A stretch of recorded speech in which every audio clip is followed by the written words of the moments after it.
Wait, are you saying we received a review that you're going to read now? Yeah. What? I mean, you'll be surprised at the quality of these reviews. But yeah, let's go for it.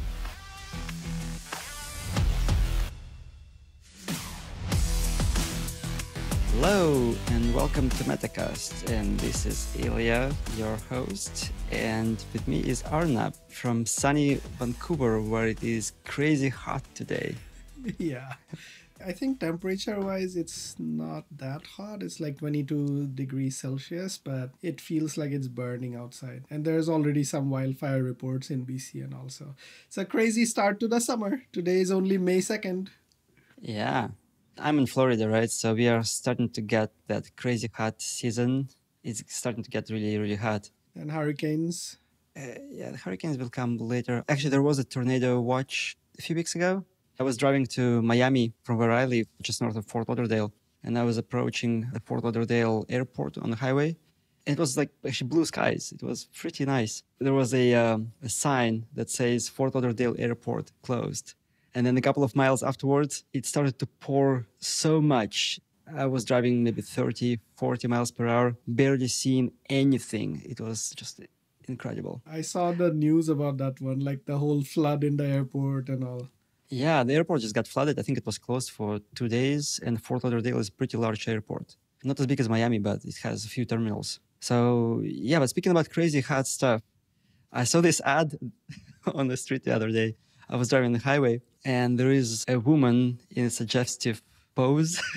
And she looks like a woman from the Playboy magazine in the 80s or something. And the text says, "Your wife is hot. Call Air Around the Clock." So, and Air Around the Clock is an air conditioning servicing company here in South Florida. They're pretty popular. I actually called them once and didn't like their service. So it's an anti-ad for them. I don't like that ad, by the way. It's so old school, chauvinistic, male focused. It's like a strip club kind of thing, but like on a billboard, toned down strip club. So they tried to push me to buy a new unit because my unit is kind of old. Wait, how did they get hold of you? No, so, okay, I had an issue with my AC. AC just shut off. Their billboard worked, you remembered their name and you called them. And then, like, my wife is hot, so I need to call them. Actually, no. The previous owner of the house was using this company for servicing, and their sticker was on the unit itself, on the AC unit. So I called them, and the guy came in same day. It was all good. Very nice customer service over the phone. And then the guy is like, "Oh, your AC is 12 years old or whatever, and like the useful life is 10 years. So let's order you a new one." And just so you know, the new one is like $10,000 or so. It's not cheap, right? Yeah. I'm like, "No, thank you. I'll wait until it dies and then we'll figure it out." It was a year ago, by the way. But then the same week, his supervisor called me. He's like, "Hey, this is Marco," whatever his name was, "and let's place an order for your new unit." I'm like, "No, don't call me again." Yeah, and then I found another company, which is like a small. Actually, I asked somebody who lives in the same community, like, which company would you recommend for like AC servicing? And she recommended me a local company with like local owner. They just have a few people working there, and it's like perfect service, good pricing. Talking about these kind of ads, do you remember in Seattle there was a plumbing company and they had their ads all over the backs of buses? Stop freaking call Beacon. And this is like it's imprinted in my head. Stop freaking call Dicking. No, stop freaking call Beacon. It's like Beacon Plumbing. Like, you know, Beacon Hill in Seattle? Yeah. Yeah, so Beacon Plumbing, but the ad is like, stop freaking call Beacon. Okay. So now we'll make this episode explicit. But I just have to mention this now. Yes. So there is an ad by a company in Australia that makes and repairs decks. You know, in a house you have like a patio deck. And in Australian English, they pronounce deck like a dick. Yeah. And then this guy tells all sorts of things like, you know, if your wife is not satisfied with your dick, you know, call whatever the dick company. You know, it's funny the first time you watch it, then it gets old very fast, but it's very memorable. Right. It's a similar style of ads. Well, talking about ads, I think this is a good transition into more saner topics of analytics. Yeah. So, what are we discussing? Last week we had Podder, Christian and Antoine from Podder, and it was, I think, interesting. I learned quite a few new things. I knew that podcast analytics is pretty rudimentary But I was amazed to hear how rudimentary, and there's basically nothing, unlike like web analytics and mobile analytics and all that. So To be honest, I knew how bad it was. I guess I didn't realize you could extract so much from the bad data that you have, which they can by like matching it with other data sources and bringing more insights to it, which is pretty cool. Yeah, I really enjoyed learning more about that. yeah, what were some of the highlights? How about you start? Okay, mine was, I think, I was impressed. I think they mentioned it themselves in a humble way, but still, that they're a small team and they do seem to have outsized productivity for that small of a team. And from our chat, I realized it more and more as we chatted that they said some things like, oh, we don't think about our roadmap more than a month ahead, right?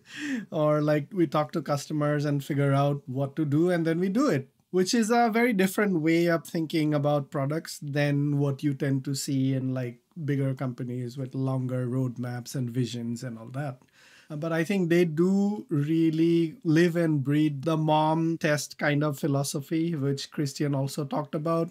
Again, the low code, no code style of building things that they talked about, like basically talk to customers, see what gaps are or what inclination of gaps you're seeing, build something quick prototype around it and see if there's anything there or not.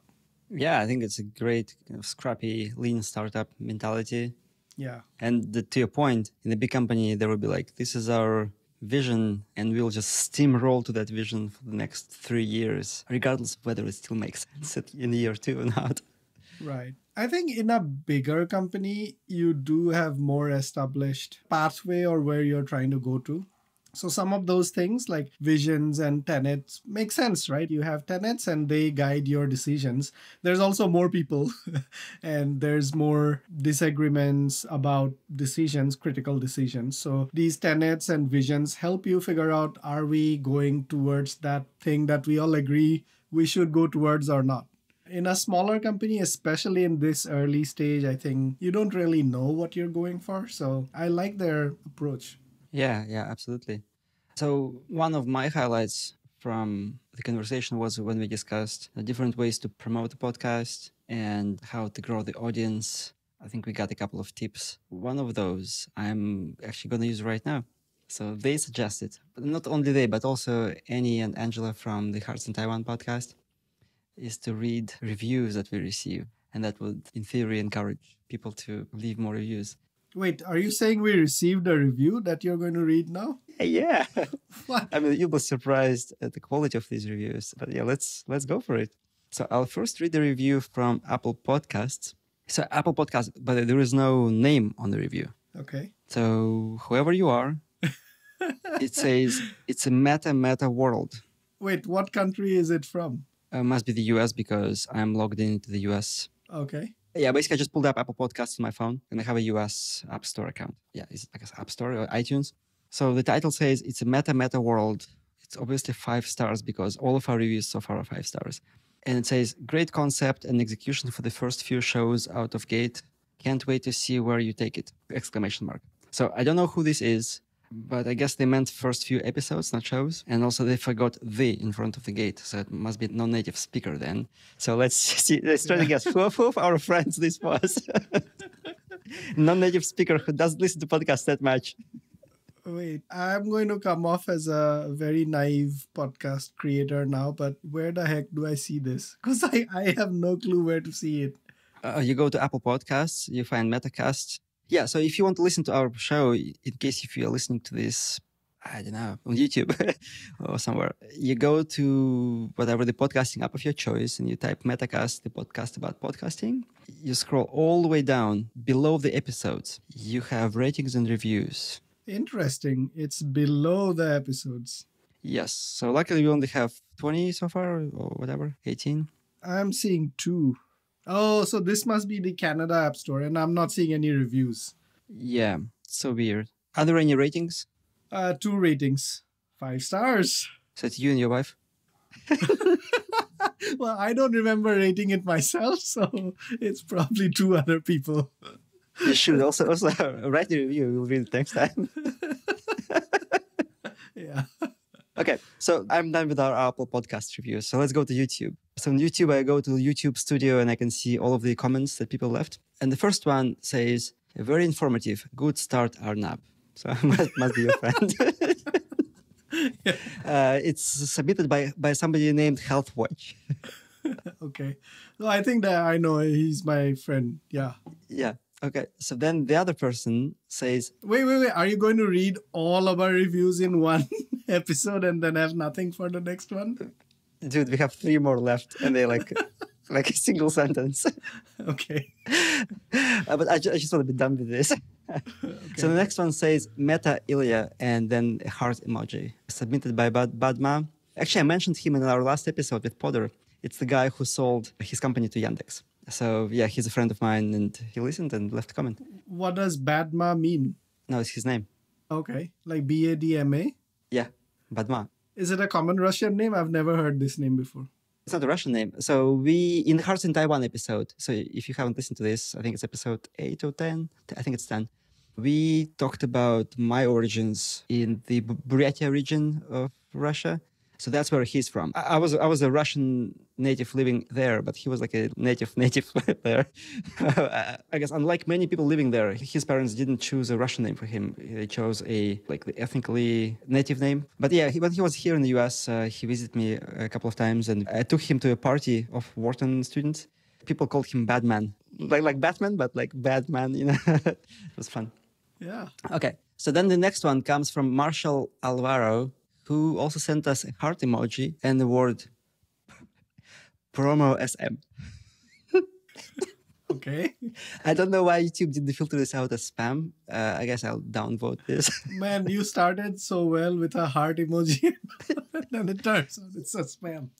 Okay, thank you. So, and then the last one, actually, which is not by our friend. It's a comment on the Justin Frankel Winamp Reaper episode from, I actually can't read this. I think it's South African or something. I think it's Ian Gerliog. I can't pronounce this. Apologies, Ian. Yeah, apology, Ian. Yeah. So remember, Justin Frankel's website is 1014.org. That's where you can read his pictures of nature. You can read his pictures? Yeah, on his blog, it's mostly pictures of nature and music. So, and this guy says 1014, I'm pretty sure this means lols, which makes a lot of sense. So yeah, this was actually an interesting, of all the comments we received, this one actually invites a conversation, or at least it triggers a thought, which is really cool. And I think that fits with Justin's personality profile, especially his young personality profile. Who would have created that website? Yeah, it's because it's before LOL was a mainstream term. So that's all. These are all the reviews we've received outside of. Next time, let's read the stuff we received personally, right? Yeah. So if you want to review B2B read in our show next time, please leave us a review. But make sure you use the correct punctuation. Otherwise, I'll call you out on that. Run it by ChatGPT first. Yes, that's what Ilya means. Yeah. Yeah. And so the Reddit post that you did for the Justin Frankel Winamp episode, that had a lot of interesting conversations. Maybe in a future episode, we can talk about that. That thread was great. It's actually on my list of topics to talk about today. Okay. Because I want to talk about different ways we promote our show and what works, what doesn't, at least from what we've seen so far over the course of last 4 months that we've been running this. Yeah, let's just go one by one, right? So we've been posting on LinkedIn, I think, every single episode. And we start with just posting links. Then I tried doing things like I would add a picture, but link would be just in the text. Then I also tried posting videos 3 times. One of them was Ronak from the Software Misadventures podcast talking about Kelsey Hightower. I think that's what he was talking about. And then there was Kimberly Jacobs from the Women Who Code episode. And there was 2 of us discussing our setup.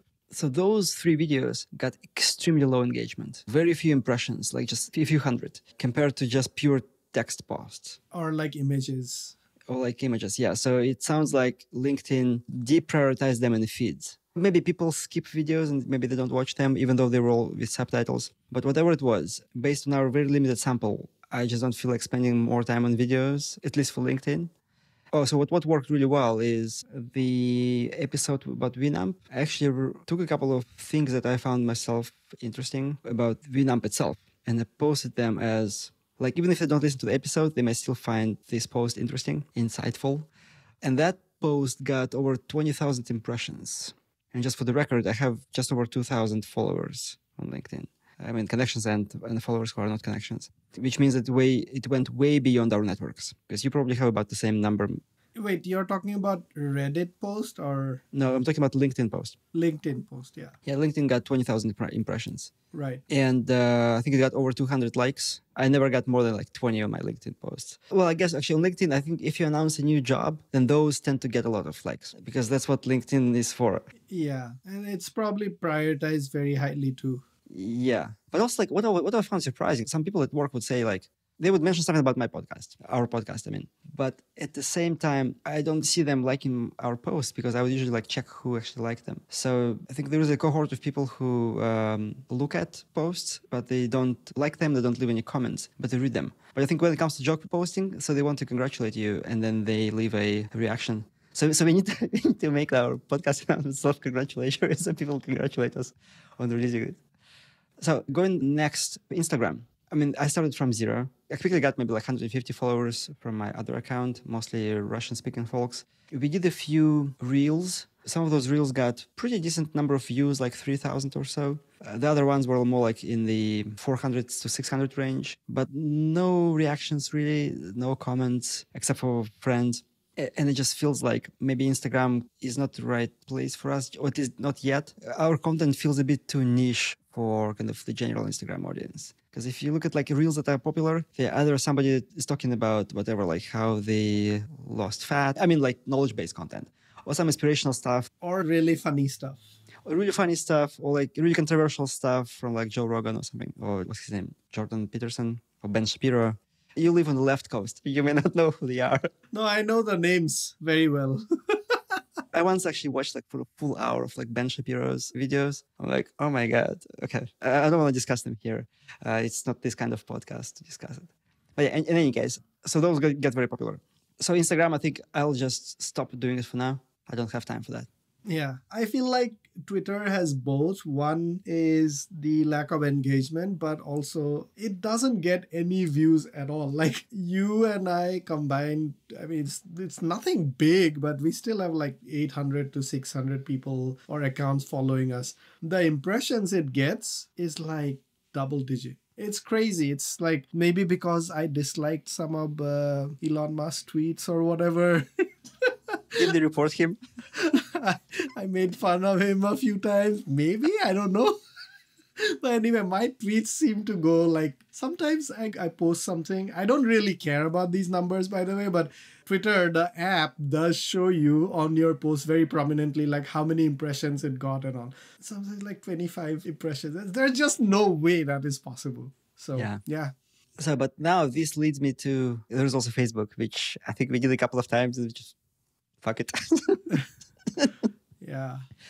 Yeah. I feel like my parents' generation is very engaged on Facebook, and like my mom posts there almost daily and really deep thoughts and posts. And there is a lot of engagement. But there's just something about the UX of the platform, or maybe it's just like when I go to my home feed, there's just random stuff that I keep saying, I don't want to see these kind of things. And like it just keeps coming back again and again. So I kind of have been turned off of Facebook.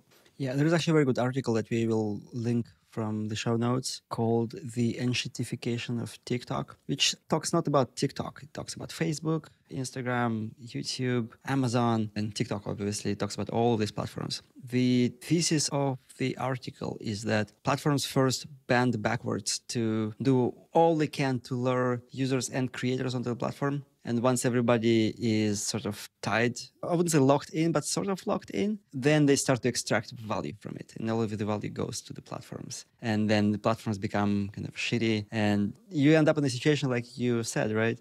You just get all sorts of nonsense content. I remember 2007, 2008, when I first started using Facebook, I had maybe like, I don't know, 50 connections, and I knew everybody personally quite well. It was great. I loved it. And it wasn't just pictures and videos. It was also just text. People would say some things. It was just nice. Yeah, so Facebook is like dead. We're not doing Facebook. By the way, the enshittification of TikTok, I think that's the article that Jenny introduced to us or shared with us a while back. And just a callback, Jenny was on our episode 17. 17 was 2 weeks ago. There was a Metasode, but with a guest. And yeah, so go check out It's prime Metasode. Prime Metasode. Yeah, go check it out. Actually, it was one of the more enjoyable episodes to listen because the dynamic there was just very similar to our Metasodes, but Jenny added something extra to it. I really loved it.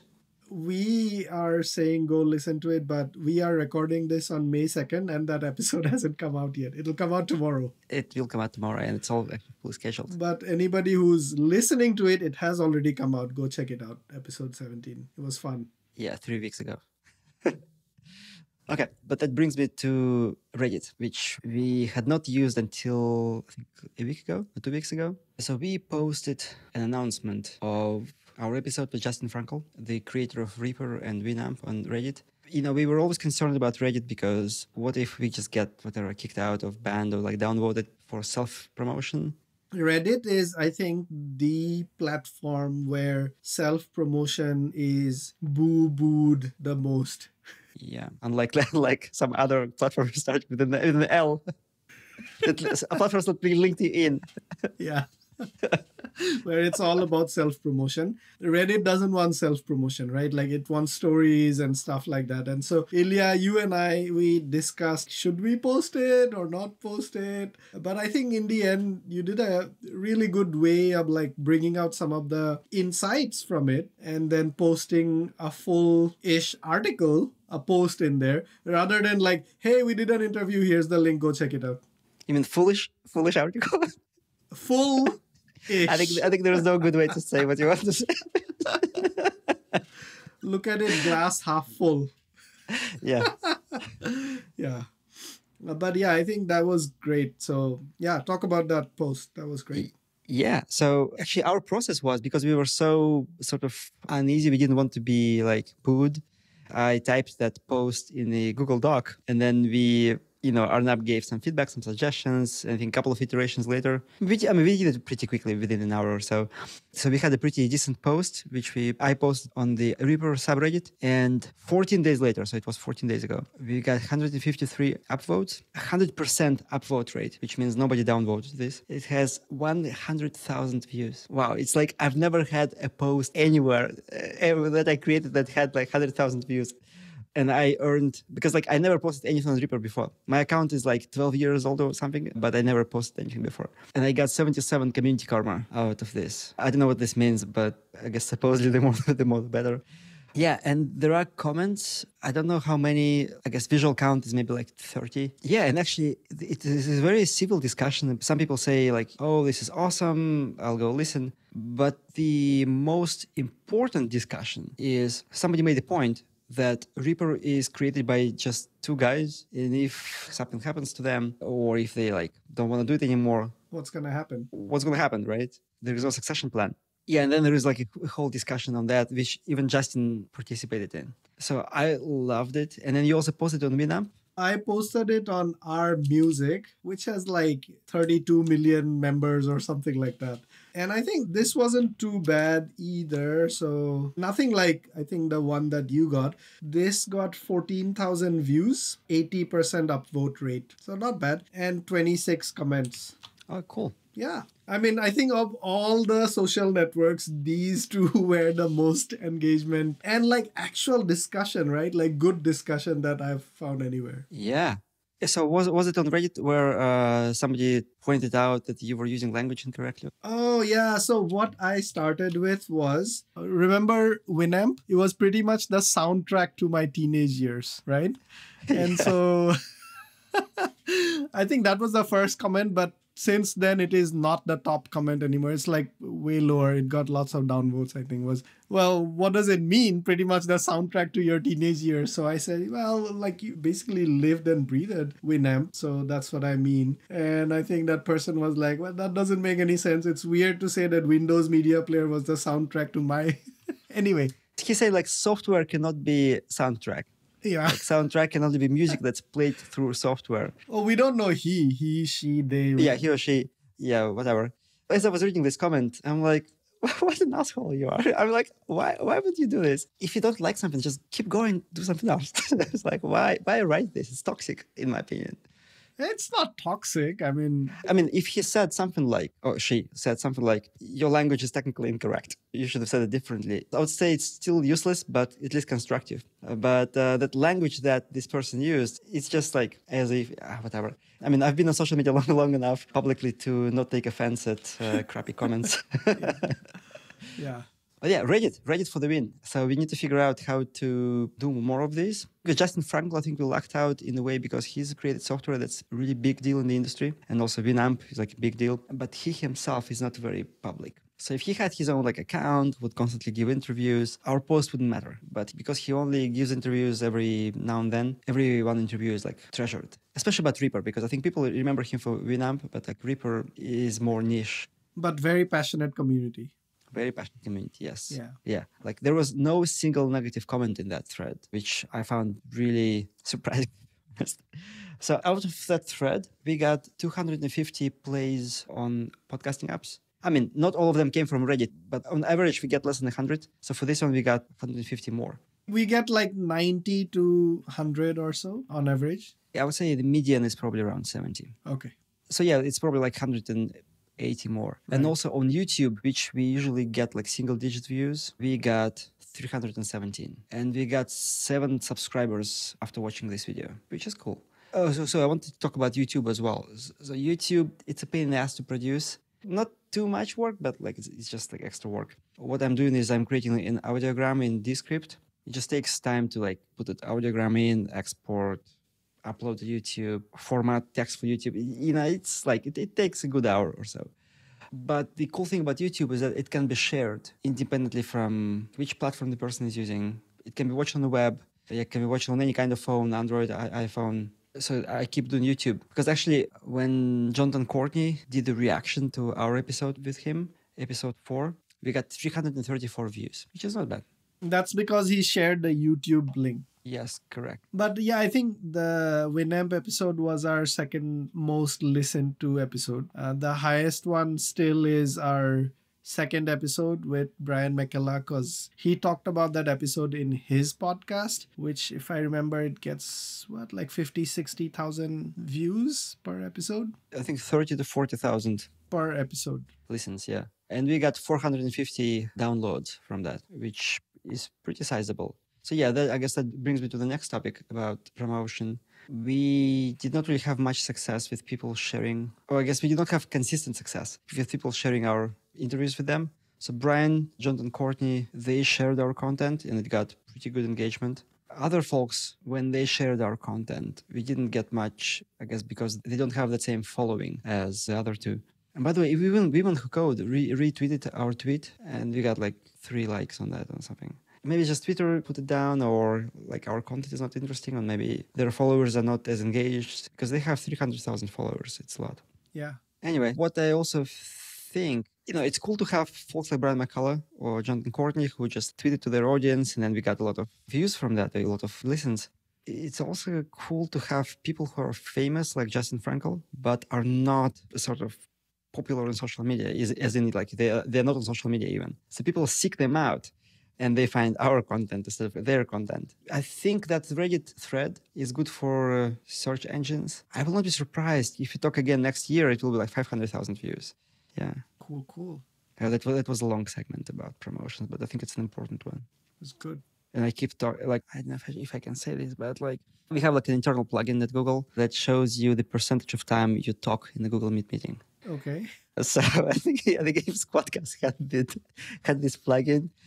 It would probably show that I was talking 80% of the time today. That's okay. I think this was a good topic. Yeah. But I'm not done yet. Okay. What's the next one?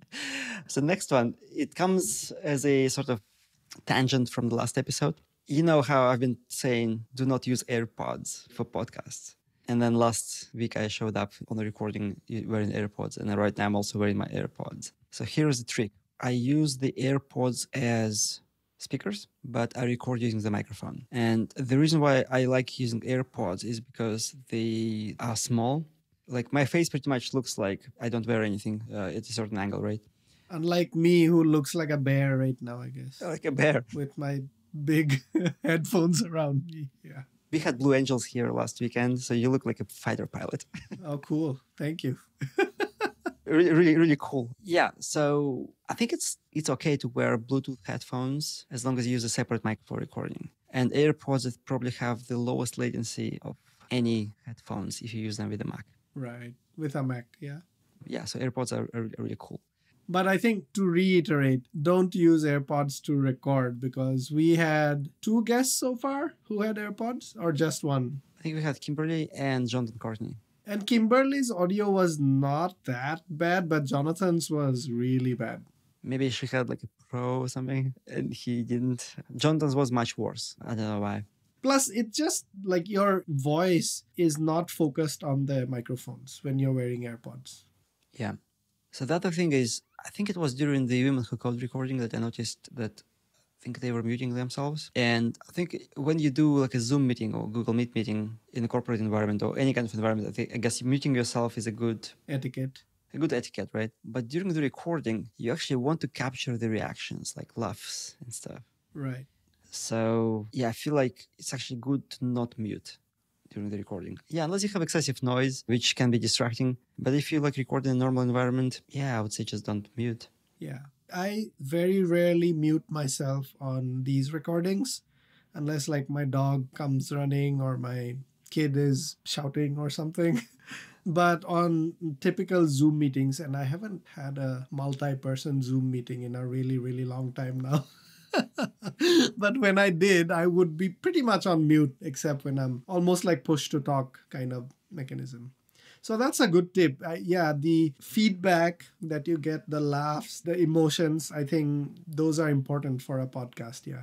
Because I feel like when there is laughing in the podcast, as a listener, sometimes I laugh along. Maybe not with the same intensity as them, but it at least makes me smile. Especially if the personalities really resonate with me and if they say something not even necessarily funny. Actually, I just finished this book called The Power of Moments that Jake Knapp and John Courtney recommended on the 4th episode of our podcast. It's a good book. Like the TLDR there is that people remember peak moments in the experience, like the pit moments, like the worst moments. So like averaging the, let's say, satisfaction of the Disneyland visit throughout the day is not an accurate depiction of the actual satisfaction, because people will remember their whatever crazy roller coaster ride, and that will be the highlight of their day, and they will give the whole experience a 9, even though I think, as John Courtney pointed out, they would be like stepping over somebody's vomit in the toilet sometime in the middle of the day, right? Waiting for a bad cold burger for like 45 minutes. Yeah. Yeah, and stuff like that, right? Or crying kids. That insanely great moment really makes the whole day, right? So the thing that they mentioned in the book, which I found insightful, there was a study. The researchers went on a university campus, a college campus, and eavesdropped on students' conversations, noted when they laughed, and then noted down what they said before the laughter. Right. It's kind of a creepy research study, I guess. But what they found out is that only in 20% of the cases, something funny was said and laugh was a response to something funny. The other 80%, it was just like a regular conversation, nothing particularly funny in that. People just laugh when they acknowledge when people say something or whatever, right? I forgot what exactly the conclusion there was, but the point is like we not only laugh when it's funny, we laugh a lot just as a part of regular conversation, right? And when you hear those laughs, I think you sort of become more part of the conversation as opposed to a passive observer. Ha ha ha ha. Oh, that was a fake laugh. You should have muted, man.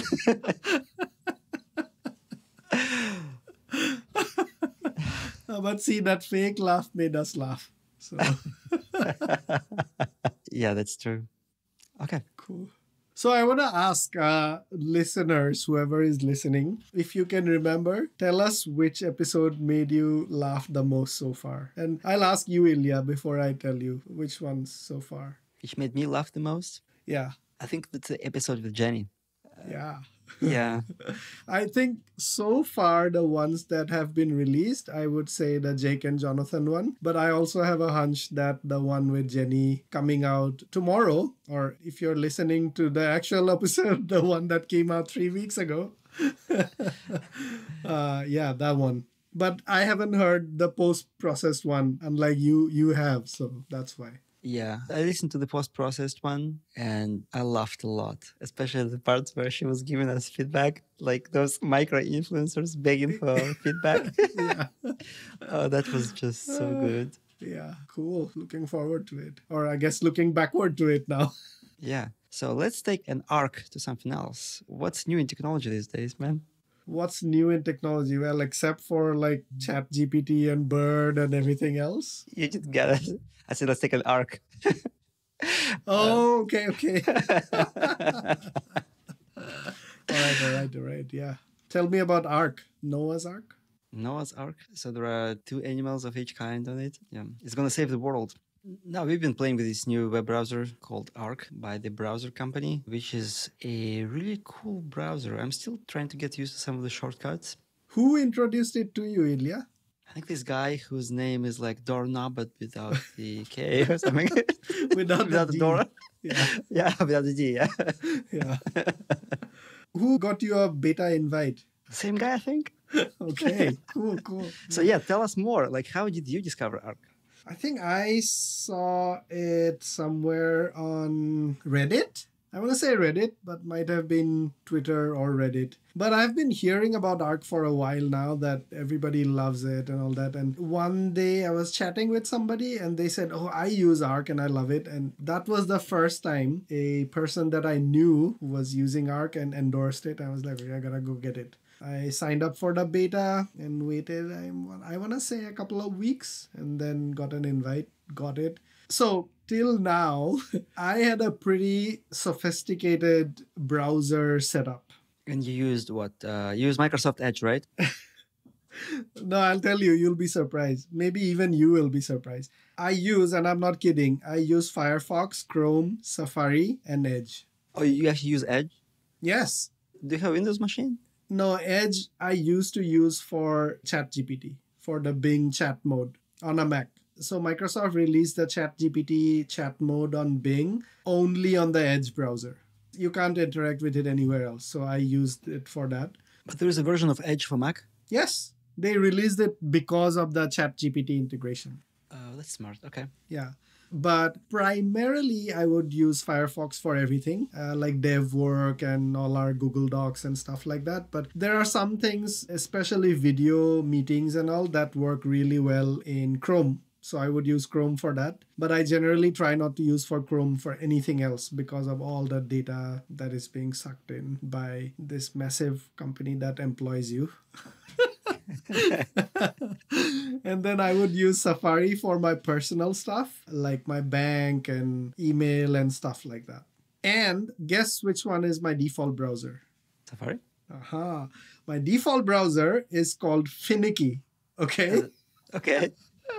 But it's not an actual headed browser. That was a trick question, by the way. Gotcha. Okay. Anyway. Go on. Finicky. Finicky is a script or a program that you can write patterns, regular expressions, but for non-technical people, you can write patterns, right? If the link that is being opened is like https://squadcast.fm, then open it in that browser. Or if it is my bank, then open it in that browser. If it is Firebase, which I'm using for development, then open it in Firefox. So you can like script it like that. And because I was using 4 different browsers, Finicky was the thing I was using to like navigate. It was my router. Right. And what was the entry point? Was it Alfred? No, so Finicky I had set up as the default browser at the OS level. So Finicky would get every link that is being opened anywhere. And then I would set up override rules, like if it is Quadcast or Google Meeting, then go to Chrome. If it is this, then go to Safari. Otherwise, fallback is Firefox. Interesting. Okay. So now Arc is your default browser? Well, it's still not my default. I still have Finicky, but I removed all the rules from Finicky, so it all straight goes into Arc now. And so I think Chrome has these profiles, Firefox has some sort of profiles, Safari has profiles, but none of that is as well executed as Arc, I think. But none of them don't suck. Yeah, exactly. Yeah. Yeah. I mean, to make Firefox work, and I love Firefox. I've been a long time Firefox user. I need the tab bar add-on and how many other add-ons I don't know. Like, but this is awesome. The part that I love the most is the. So I'm a programmer. I'm a scripter, not a clicker. People won't get this inside joke. This probably goes back like 10 years at this point to a conversation we were having back in Amazon like 10 years back. Right. Yeah. Yeah. I love the command T, which is like a Alfred or a Silver search, that sort of powerful thing where you type that and you can do any action you want from inside there. Kind of like an IDE. Yeah, you can press Command T and you can type whatever you want, and it offers you suggestions. You can do search, you can go to a tab, you can run a command from there. It's very cool. I'm still getting used to that. The thing I'm annoyed about the most is that one of my most used keyboard shortcuts from Chrome doesn't work, and that's Command Shift A. What is that? That's a shortcut to switch between actively open tabs. Okay. Do you know about Control Tab? Try it out. You will be amazed, my friend. Control Tab. Yeah. No, so Shift Command A in Chrome just gives you a drop down of all of the open tabs and you type there. It gives you a text box. Oh, so Command T does that? It's Command T, yeah, but I just like that shortcut is wired into my muscles. So yeah, I'm like unlearning this, and it's sort of hard. But yeah, the other thing that I find, I think I need to fix this. So I had this setting in Chrome that when I click on a file, when I download the file, it asks me for the location. So it's almost like always does like a save as kind of thing, because like I don't necessarily want to save everything in the downloads. If let's say if I download all of the files from Squadcast, I just want to save all of them directly to the folder where I'll be processing them from. It doesn't have that, so I have to like first save the downloads, then copy paste. Yeah, it's a bit of extra annoyance, but I actually sent to them that feedback. So we have a few beta invites still left. So if you leave us a review and send us a screenshot, because otherwise we will not know who you are, at hello@metacastpodcast.com, we can send you a beta invite to ARC while supplies last. So be quick, do it right now. Right. Or I'll just whisper to people, okay? Or if you don't want to send an email, but you have a Blue Sky invite, you can email that to me directly, to Arnab, and I'll send you a ARC invite in exchange for a Blue Sky invite. What's your email? arnab.deca@gmail.com. Don't tell Ilya. Oh my God. So you're not gonna get a lot of spam to that email. Well, I already get a lot of spam. Yeah. I guess pretty much everybody's Gmail is their first name, last name, except for actually a few people who have some random numbers. Somebody I know, I asked him what 14 in his email means. He's like his name and then 14. Age when he started it? I think it was lacrosse or something, some American sport that I don't know actually what lacrosse is, but I know that kids play lacrosse in school. So it was his number on his team. I think most people would just put either their year of birth or the year they registered the email address. Like, yeah, my email would be like basically 2006, I think, something, whenever I registered Gmail. What was your very first email address? Do you remember? My very first email address, I think it was... so I was working for a company. It was actually my very first job. And we had our own server on which we ran everything, all of the IT stuff there. And mail server was running on the same server. And it was like literally a computer under somebody's desk. The entire infrastructure of that company was like dependent on that one. It wasn't even the server. We called it the server, but it was a computer plugged into the Ethernet network. With stickies saying like, don't unplug this. Yeah. Yeah. Actually, let's stay with this for a moment. The business of the company was like you call in a local number, a phone number, and you can ask about a certain business. So like where I can buy flowers in this neighborhood or something. It's like 411. Maybe. It was like 2003. It was 20 years ago. So before that, yeah. Yeah, it was 20 years ago. You would not have internet at your hand to just find the phone number of the company. You have to like call or like flip through yellow pages. It was essentially like yellow pages kind of thing. So then you would call, the operator would pull up the software that I developed where you can type the kind of the search parameters and it gives the operator the details and then she gives it back to the caller. And I say she because like all of the women there are like very stereotypical, but like everybody in the call center was female. So the URL of that company was 223-223.ru. And 223 was the phone number without the area code because like you would only call from your like landline. So you didn't need an area code. And my email was, I think, ib@223.223.ru, because, my initials. And I use a software called The Bat to download emails. Do you know that software? No. The bat, no. No. So there was like Outlook Express at the time, and it was like shitty. Like it was really shitty. And The Bat was really, really good. It had like a nice yellow bat on the logo. Right. Yeah. My first actually email program was not even a GUI. It was called Pine in Linux, but that was like crazy. When I got to university, I think I was using that. Anyway, before I get to my email address, 411, that's actually well before internet. I think it's like 1950s or something. It's been going on since then. So that's a number in US and Canada you can call. I don't know if it still exists or not, but you could call and ask anything about local information. It was pretty awesome. It was like ChatGPT. Yeah. ChatGPT or the phone. Yeah. So before the internet, it was really popular. Anyway, so going back to my email address, I remember this was 97 or 98, I think 1998. I'm really hoping it's something obscene. It's not, unfortunately, Okay. but it's very random. Because I didn't even know what an email is or what would I do with it. But the first thing, and this is before, like, I think in today's world, we know UX patterns and all that, where we need to educate the user about at least quickly, like, what is this thing before you ask somebody to sign up for something, or they would never sign up. But back then, nobody tells you what an email address is. The thing to do is like you go create your email address or register one, right? I use Hotmail. I think Hotmail was the big one at that time. Wait, Hotmail existed in like late 90s? Yeah, I think, yeah, it was. I think Okay. so. I feel like it's 1998 or sometime around there. I was in high school. Okay. And it was. It was launched in 1996, by the way. I just checked up. Yeah. So I was like a new user of it, I guess, just 2 years in. Anyway, so yeah, I don't know what an email address is. So I think I remember just trying out, okay, maybe random. Well, random is taken, right?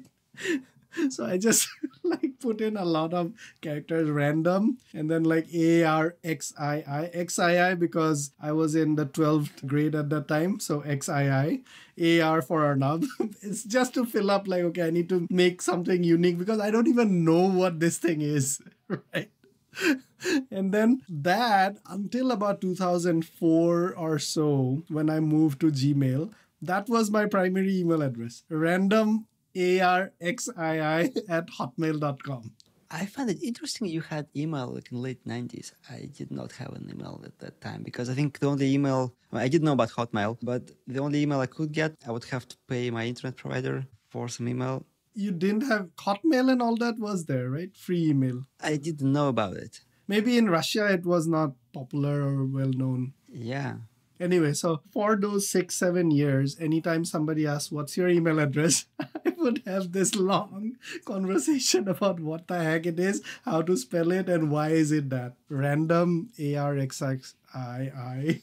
What was your gaming nickname? I don't remember. I didn't have one consistent one, I think. Okay. What was yours? So I had an obscene one. Because like I was, I don't know if I should say it like a pro gamer, but I was doing like championships. I was like obsessed. I was only playing one game, but I was playing obsessively. I took, first places and I had a clan and all that. If Twitch was a thing, you would have been a millionaire and I would not have been able to talk to you today. Maybe. I was 20 years too early for that. Yeah. The game, for the record, was Quake 2. And my nickname was Voodoo, Voodoo. But it was initially that. And it was Voodoo.38 because 38 was the code of the region. In Russia, all the regions have their code that's written on the license plates. So like 38 is my home region. And my clan was like 38 Squad. So that's why I had this kind of .38. Everybody in our clan had the .38. But then I went to university and I wanted a different nickname. And in Russian, so you could take that name Voodoo. And if you add like a Russian twist, it's like Vudik. It's like, I don't even know how to explain this properly. If you were in Russia and you were like a little boy, I would call you Arnabchik, which would be like a gentle way to address. Yeah, like in Spanish, you do an ito. Yes, exactly, yeah. Like Arnabito, yeah. Iliato. Voodoo-cito. And then like, because I was listening to a lot of heavy metal and Ice-T in particular, his band Body Count, he had songs about Dex with Australian accent. Straya. Yeah. Yes. So that's why I spelled Vudik as, with the word dick in it. And when I was like 17, that sounded really funny. You still have something with that. I have an email address, vudik@gmail.com, which I use for just spam. Because I remember like maybe 6 months ago or something, I asked you, where do I send this? And you said this, and like, what the heck is this? Yeah. It was really weird to actually spell this out to somebody here in the US. Yeah. But yeah, it is what it is. Cool. Okay, so this has been, I think, more like a Primisode feel. Very nice chat between friends. I don't know how it'll come out when it comes out as an episode. We'll see. Yeah, I think the latter part of it, yes. The first half, I think, is actually a lot about the podcasting stuff. Cool. And I need to not forget to mark this as explicit. Yes, there was a lot of stuff here, yeah. Yeah. Alrighty. So Arnab, if people want to contact us, what do they do? They send an email to randomarxisa@hotmail.com. No. Are you going to get an email if people send it to you? Do you have a redirect? I use the One Password app. That one password. That one, yeah. So I still have the password there. I don't log in, but I should after this episode. But yeah, they should email us at hello@metacastpodcast.com. For me, no more Instagram, no more Twitter. Just find me on LinkedIn, Ilya Bezdilev. And read some insightful stuff from me. If you write to Ilya on LinkedIn, you have to end it with thoughts, ? That's the only way you'll get a response from Ilya. I find it so obnoxious when people say like thoughts. I mean, like if you send something to me and say like thoughts, that's fine. But like when some random person like, oh, I would like to hear your thoughts. And it would be something like so weird. Like, oh, I see you run a podcast advertising agency. And then there is like a bunch of nonsense stuff in the message. And then something like, what are your thoughts on this? Or can we connect? And my reaction is like, what are you talking about? I don't have a podcast advertising agency. Or they say something like, oh, I see you have an exciting career in like XYZ, which I have like no relations to. Yeah. Did you go check out LinkedIn Lunatics on Reddit? I haven't yet. Please do. Sort by top and then have an hour and a half of fun in your life. It's insane. So it's a sinkhole. That's what they're saying. Oh, I mean, that is Reddit. So, yeah. Okay. So is Reddit because like you read it? Yeah. Like I have read something. Yeah, I read it. You read it, okay. Yeah. All right. We recorded it. We recorded it. We can start. Well, I guess. Thank you, Arnab, for joining me for this wonderful Metasode. See you next week. Yeah. See ya. Adieu. Bye-bye.